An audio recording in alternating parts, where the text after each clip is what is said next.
Hello dear guys, welcome back. ഇന്ന് നമ്മൾ വന്നിട്ടുള്ള ഒരു ചെറിയ വീഡിയോ ആയിട്ടാണ് കേട്ടോ.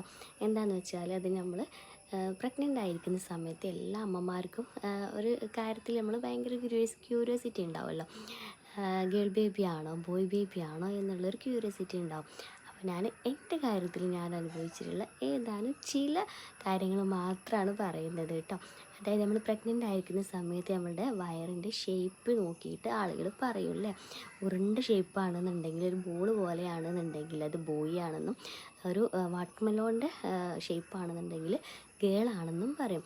എൻ്റെ കാര്യത്തിൽ അത് ഏറെക്കുറെ റെഡി ആയിരുന്നു കേട്ടോ. പക്ഷേ ഗേളായ സമയത്ത് നമ്മൾ ഗേൾ ബേബി ആണെന്നുണ്ടെങ്കിൽ വയറൊന്നുകൂടെ മുകളിലേക്ക് പൊന്തിയിട്ടായിരിക്കും എന്ന് പറഞ്ഞേക്കാം. പക്ഷെ അത് എൻ്റെ കാര്യത്തിൽ തെറ്റായിരുന്നു. കാരണം എൻ്റെ വയറ് താഴേക്കായിരുന്നു ഉണ്ടായിരുന്നത്.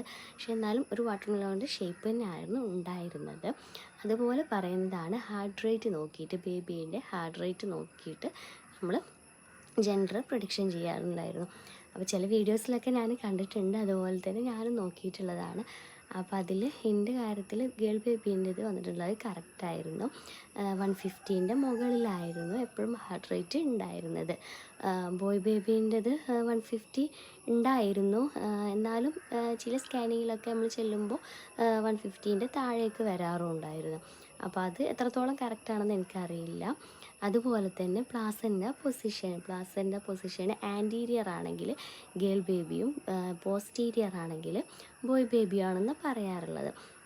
അത് എൻ്റെ കാര്യത്തിൽ ഗേൾ ബേബിയുടെ കാര്യത്തിൽ കറക്റ്റായിരുന്നു. എൻ്റെ പ്ലാസൻ്റെ 3 സ്കാനിങ്ങിലും വന്നിട്ടുണ്ടായിരുന്നത് ആൻറ്റീരിയർ ആയിരുന്നു. അതുപോലെ തന്നെ വന്നിരുന്നതാണ്, ചിലർ പറയും മുടിയൊക്കെ നന്നായിട്ട് കൊഴിയുകയാണെന്നുണ്ടെങ്കിൽ ഗേളാണെന്നും, മുടി കൊഴിഞ്ഞില്ല എന്നുണ്ടെങ്കിൽ ബോയ് ആണെന്നും പറയുന്നുണ്ട്. അതൊക്കെ ഓരോരുത്തരുടെ ശരീരത്തിനനുസരിച്ചിട്ട് നമ്മളുടെ ഹെയർ കൊഴിയും കൊഴിയാതിരിക്കുകയൊക്കെ ചെയ്യും. അതിലെത്രത്തോളം പെർഫെക്റ്റ് ഉണ്ടെന്ന് എനിക്കറിയില്ല. കാരണം എൻ്റെ കാര്യത്തിൽ ഞാൻ ഗേൾ ബേബീനെ പ്രഗ്നൻ്റ് ആയിരിക്കുന്ന സമയത്ത് എനിക്ക് മുടിയൊന്നും കൊഴിഞ്ഞിട്ടുണ്ടായിരുന്നില്ല, നല്ല ഗ്രോത്തിങ് ഉണ്ടായിരുന്നു. പക്ഷേ ബോയ് ബേബീനെ പ്രഗ്നൻ്റ് ആയിരിക്കുന്ന സമയത്ത് എനിക്ക് നന്നായിട്ട് മുടി കൊഴിഞ്ഞു പോയിട്ടുണ്ടായിരുന്നു. ഒട്ടും ഗ്രോത്തിങ് ഇല്ലാതെ നന്നായിട്ട് തന്നെ കൊഴിഞ്ഞു പോയിട്ടുണ്ടായിരുന്നു. അപ്പോൾ അതിലെത്രത്തോളം പെർഫെക്റ്റ് ഉണ്ട് എന്നുള്ളത് എനിക്കറിയില്ല. അതുപോലെ ഗേൾ ബേബി ആണെന്നുണ്ടെങ്കിൽ നമുക്ക് നല്ല സ്വീറ്റിനോടായിരിക്കും താല്പര്യം കൂടുതൽ എന്ന് പറയുന്നുണ്ട്. അതുപോലെ ബോയ് ആണെന്നുണ്ടെങ്കിൽ നമുക്ക് ഭയങ്കര സ്പൈസി ആയിട്ടുള്ള എരിവായിട്ടുള്ള സാധനങ്ങളോടായിരിക്കും എന്നൊക്കെ പറഞ്ഞിട്ടുണ്ട്. അപ്പോൾ അതിലും എൻ്റെ കാര്യത്തിൽ ഏറെക്കുറെ റെഡിയാണ്. എനിക്ക് ഗേളായിരുന്ന സമയത്ത് എനിക്ക് ഭയങ്കര സ്വീറ്റ്സിനോടായിരുന്നു ക്രേസ്.